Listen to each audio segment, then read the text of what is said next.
आज का अनमोल वचन यूहन्ना रचित सुसमाचार 4 अध्याय 23 वचन से लेकर 26 वचन तक। परंतु वह समय आता है, वरन अब भी है, जिसमें सच्चे भक्त पिता की आराधना आत्मा और सच्चाई से करेंगे, क्योंकि पिता अपने लिए ऐसे ही आराधकों को ढूंढता है। परमेश्वर आत्मा है और अवश्य है कि उसकी आराधना करने वाले आत्मा और सच्चाई से आराधना करें। स्त्री ने उससे कहा, मैं जानती हूं कि मसीह जो ख्रिस्त कहलाता है आने वाला है। जब वह आएगा तो हमें सब बातें बता देगा। यीशु ने उससे कहा, मैं जो तुझसे बोल रहा हूं वही हूं। प्रियो, हम देखते हैं कि किस प्रकार से सूखार नामक सामरी प्रदेश के देश में यीशु जब कुएं पर यूं ही बैठे थे, सामरी स्त्री आई और यीशु ने उससे पानी मांगा और एक चर्चा को प्रारंभ किया। उस दिन यीशु की कृपा उस स्त्री के ऊपर थी, इसलिए यीशु ने आत्मिक भेदों को उस पर खोलना शुरू किया और स्त्री को यह बताया कि वो कौन है और किस प्रकार से वो उसके जीवन को पूरी रीति से परिवर्तित और आजाद कर सकता है। वो उसके पाप के बंधन को तोड़कर उससे परमेश्वर की महिमा के लिए उपयोगी बना सकता है। ये बात यीशु उससे कहते रहे। तब उसने यीशु से अनुग्रह पाना चाहा तो यीशु ने कहा, जा अपने पति को बुला ला। ये वो जगह थी जहां यीशु के द्वारा पवित्र आत्मा उसको कायल कर रहा था कि वो अपने पापी जीवन को देखे और परमेश्वर की शरण में आ जाए। और जब वचन काम करता चला गया और शनैः शनैः स्त्री के जीवन में प्रभु का अद्भुत अनुग्रह होता चला गया, तो इसकी चर्चा की दिशा आध्यात्मिक होती चली गई। वो जो अपनी प्यास, शारीरिक प्यास बुझाने के लिए पानी लेने के लिए कुएं पर आई थी, वो स्त्री शनैः शनैः अपने आत्मिक ऊंचाइयों की ओर जाने लगी और जो उसकी आत्मा की भूख और प्यास थी वो अपने मसीह से कहने लगी। आज भी हर मनुष्य अपने आत्मा में एक वैक्यूम लेकर चलता है और उसका उत्तर उससे कहीं से भी नहीं मिलता, लेकिन जब वो सच्चे मन से मसीह से मिलने के लिए आ जाता है तो उसके जीवन में महान परिवर्तन हो जाता है। स्त्री जैसे जैसे चर्चा कर रही थी वैसे वैसे उसका मन बदलता जा रहा था, उसका कलुष मिटता चला जा रहा था। यूहन्ना 15:3 में परमेश्वर प्रभु यीशु मसीह ने कहा, मैं जो वचन मैं तुमसे कहता हूं उसके कारण तुम शुद्ध हो। और यशायाह नबी की पुस्तक में लिखा है, जैसे बारिश गिरती और पेड़ पौधे उगाती वैसे ही परमेश्वर का वचन है, कभी खाली नहीं जाता। वचन स्त्री के मन में काम करने लगा और इस स्त्री ने आध्यात्मिक आराधना की बात करना शुरू किया। आराधना करने वाला मनुष्य परमेश्वर के सामने उस स्टेज पर होता, उस जगह होता है जहां वो परमेश्वर को जानने लगता है और उसकी आत्मा और उसके अंतरतम का सत्य उसके साथ हो लेता है और वो परमेश्वर की आराधना आत्मा और सच्चाई से करने लगता है। स्त्री ने फिर एक मुद्दा उठाया। सामरी जो है वो अपने पहाड़ पर और याकूब के कुएं पर आराधना सेवा किया करते थे। यहूदी यरूशलेम के मंदिर में आराधना करते थे। इस प्रश्न का उत्तर क्या है कि सच्ची आराधना कहां होना चाहिए? उसको आश्चर्य हुआ क्योंकि प्रभु यीशु मसीह ने किसी भी जगह को अप्रूव नहीं किया। न उनके पहाड़ को अप्रूव किया, न यरूशलेम के मंदिर को अप्रूव किया, क्योंकि सच्ची आराधना का केंद्र दोनों से हटने वाला था और मनुष्य के मन मंदिर में आने वाला था।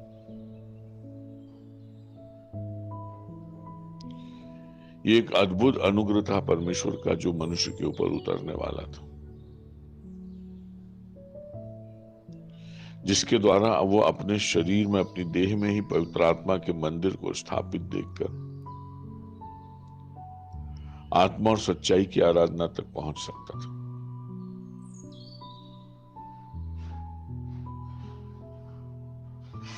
इसलिए यीशु ने कहा, वो समय आता है वरन अब है, अर्थात आ भी चुका है। आता है मतलब जमाने की फिजा को बदलने के लिए आता है। आ भी चुका है मतलब मसीह में अब वो प्रकट हो चुका है।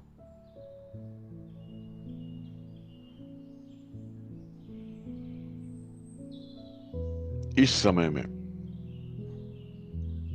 आराधना के नए प्रतिमान स्थापित होंगे। देखिए, एक समय की चर्चा, जगह की चर्चा नहीं, यहां करें या वहां करें, लेकिन समय की चर्चा। एक नया समय आ गया और पुरानी रीति नीति को समाप्त करके कुछ नया प्रारंभ करने का समय आ गया।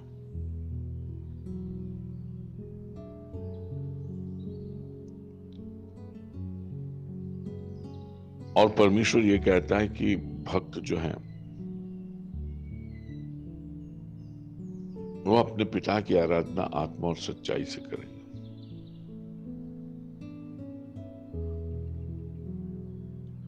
और कल हम देख चुके हैं कि किस प्रकार से मनुष्य की आत्मा और उसके अंतरतम का सत्य जो यीशु मसीह स्वयं है, जब तक उसके अंदर सक्रिय नहीं होंगे वो सच्ची आराधना कर नहीं सकता। क्योंकि परमेश्वर ही आत्मा है और परमेश्वर ही सत्य।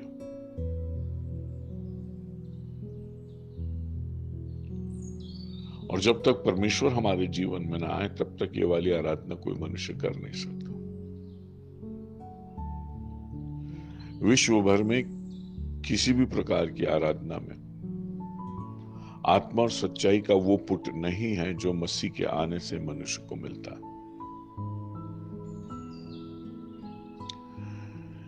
यदि कोई कलीसिया में रहते हुए भी आत्मा और सच्चाई से आराधना न करे तो वह आराधना की बुलंदियों से बहुत पीछे।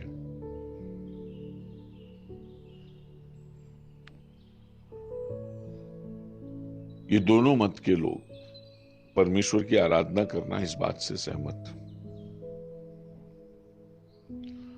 लेकिन किस रीति से कहां पर करना है इस पे असहमत थे।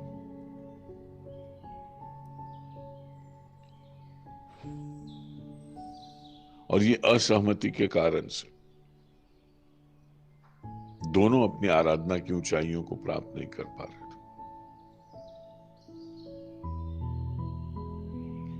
क्योंकि वो ऊंचाइयां दी ही नहीं गई थी।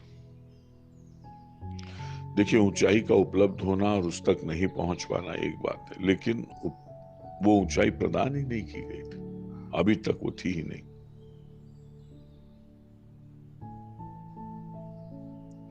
अभी तक मनुष्य अपने हृदय को जितना भी ऊंचा उठाकर परमेश्वर की आराधना करे, बस वही भक्ति थी।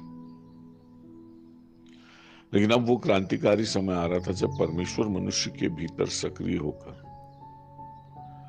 अपनी आराधना उससे सही रीति से ले ले।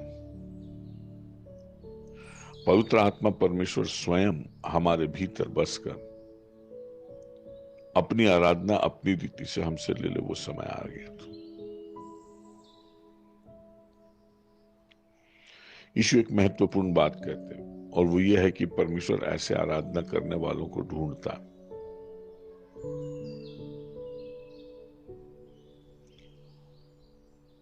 अर्थात परमेश्वर तलाश रहा है ऐसे लोग जो उस आत्मा और सच्चाई तक पहुंचना चाहते हैं जो मसीह यीशु में। और जब कोई भी मनुष्य इस आत्मा की सच्चाई के साथ आराधना करना चाहता है, परमेश्वर उसके पास पहुंच जाता है क्योंकि वो उसे ढूंढ रहा है। अवश्य है कि अपनी गलत आराधना को हम पहचानें ताकि सही आराधना तक जा सके। अवश्य है कि हम अपने गलत आराधना के परितोष से इनकार करें और वचन के प्रकाशन में और यीशु मसीह के द्वारा जाहिर किए गए भेद के अनुसार आत्मा और सच्चाई से आराधना करने की स्टेज पर पहुंचे।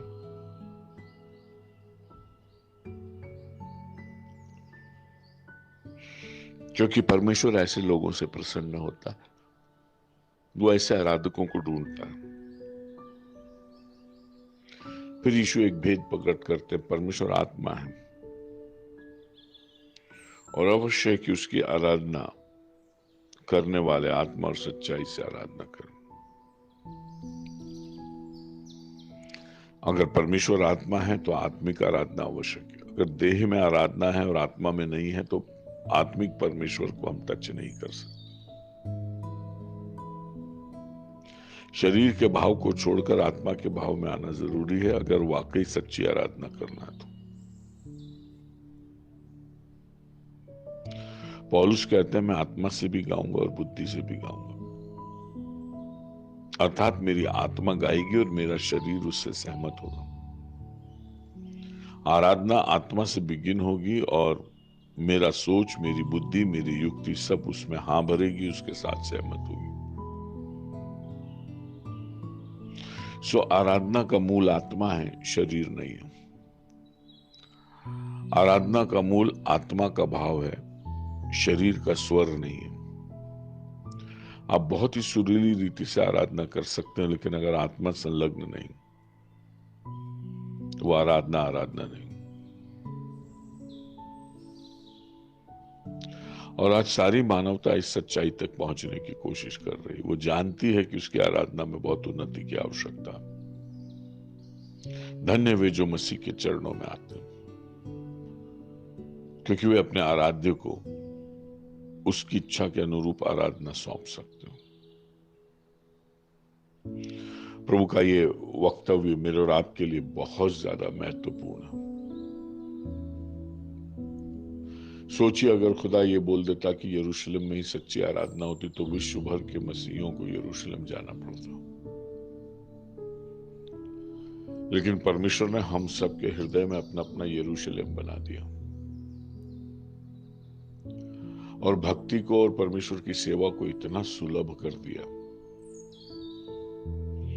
कि कोई भी भौतिक कंपल्शन मेरे और आपके सामने नहीं आ सकता।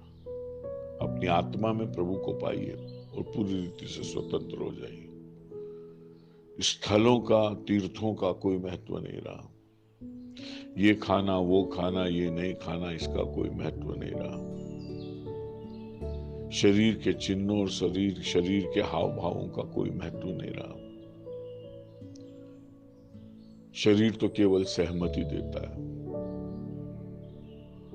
आत्मा किसी चीज का आगाज करती है, उसको आरंभ करती है। इसलिए आत्मा से प्रारंभ करके आत्मा में बनाए रखना बहुत आवश्यक है। और जब आत्मा और सच्चाई से आराधना होती तो आराधना के द्वारा ही मनुष्य के भीतर वो काम हो जाते जो परमेश्वर करना चाहता। ट्रेडिशनली मनुष्य ने सोचा कि आराधना खत्म होगी, उसके बाद प्रभु का वचन होगा, तब मुझे आशीष मिलेगी। लेकिन आत्मा और सच्चाई की आराधना अपने आप में परिपूर्ण, उसी में चंगाई है, उसी में छुटकारा है, उसी में आशीष है, उसी में संज्ञान है, उसी में गहरे भेद है।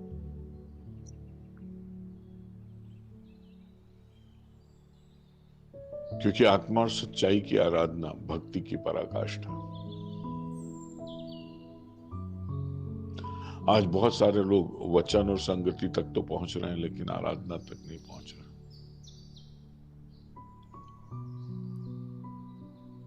मनुष्य के आत्मिक जीवन की एक महान उपलब्धि है आत्मा और सच्चाई से आराधना करना।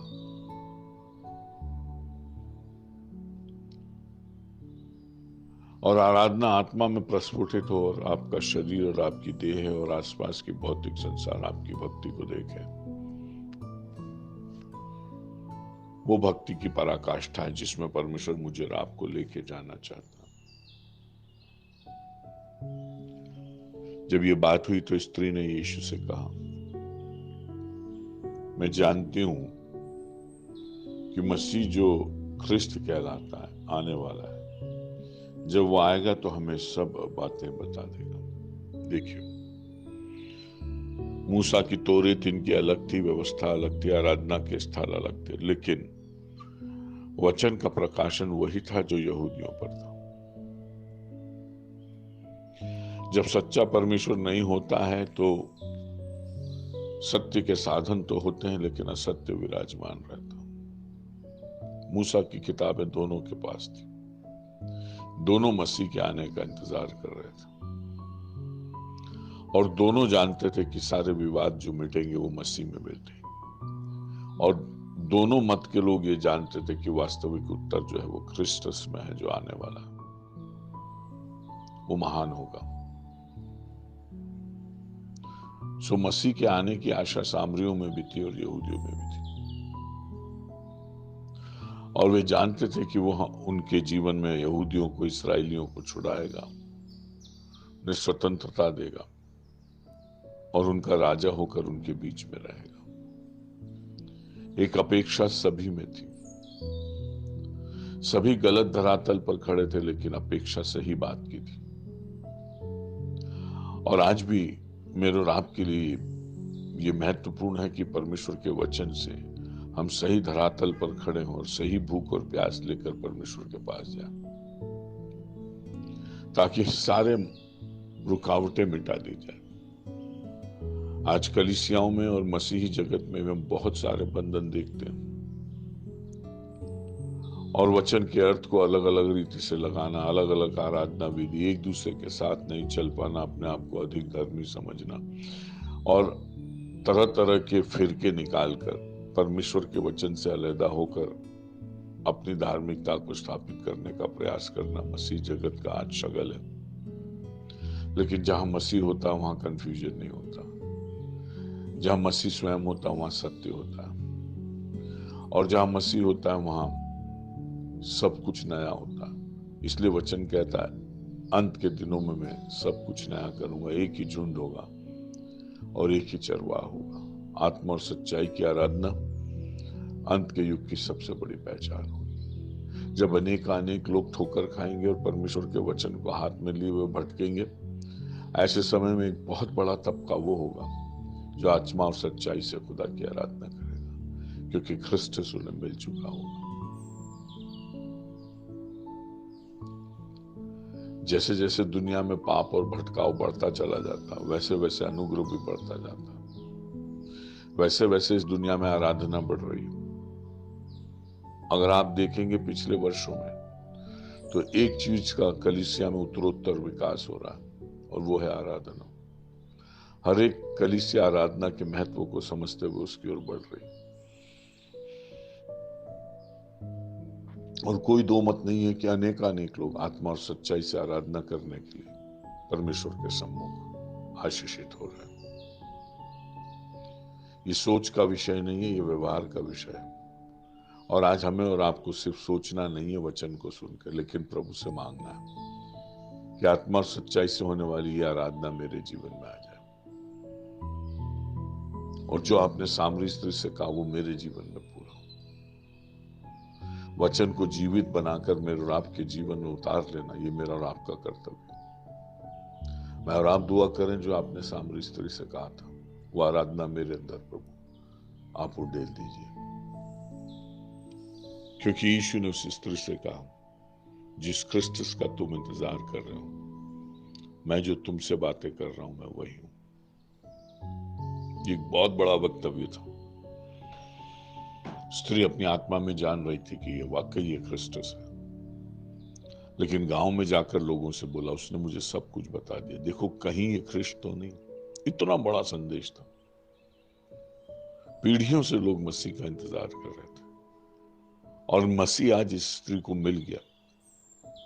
इतनी कौतूहल में भर गई कि लोगों से कहने लगी, देखो मैंने देखा, वो सही देखा ना, तुम भी आकर मेरी बात को अप्रूव करो, तुम भी मेरी बात को दोबारा करो। और गांव के लोगों ने इस स्त्री से कहा, अब तेरे बोलने की जरूरत नहीं है, क्योंकि हमने खुद अनुभव कर लिया कि वो मसीह।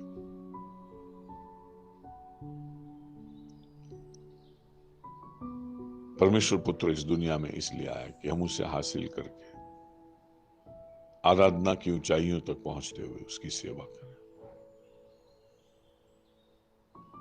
अगर मसीह के आने के उपरांत भी हम भ्रमित हैं और सच्ची आराधना तक नहीं पहुंचे तो मन फिराने का अवसर है। इससे बेहतर कुछ आने वाला नहीं। परमेश्वर का बेस्ट हमारे बीच में आ चुका है। अगर हमारे और आपके जीवन में भटकाव है, असत्य है, आत्मा और सच्चाई की आराधना नहीं है, तो आवश्यक है कि हम मन फिराएं और किसी बात का इंतजार न करें, लेकिन शीघ्र अपने मसीह से लिपट जाएं, क्योंकि इस दुनिया का सर्वोत्तम आ चुका है और जो बेहतर आना वो उसी में आना है। मसीह से बाहर कुछ बेहतर मेरे और आपके लिए नहीं। अनंत भविष्य भी मसीह में है और वर्तमान ऊंचाइयां भी मसीह में। उसकी स्तुति करें, आराधना करें और उसके पवित्र चरणों में अपने आप को समर्पित करें। प्रभु आपकी रक्षा करे और आपकी सहायता करे और परमेश्वर आपको अपना अनुग्रह प्रदान करे। आप अपने अंतरतम में जान लें कि आपकी भक्ति, आत्मा और सच्चाई की, आप सारे भौतिक बंधनों से मुक्त होकर, आत्मिक रीति से स्वतंत्र होकर अपने प्रभु परमेश्वर की आराधना कर सकें, उन ऊंचाइयों को प्राप्त कर सकें जिन्हें परमेश्वर मनुष्य के भीतर खोज रहा है, ताकि आपकी भूख और प्यास को देखकर परमेश्वर अपने आत्मा की सच्चाई आपके अंदर स्थापित करता चला जाए, यीशु नासरी के नाम से, आमीन। पास्टर नवीन पॉल टाडगे की ओर से जय मसीह।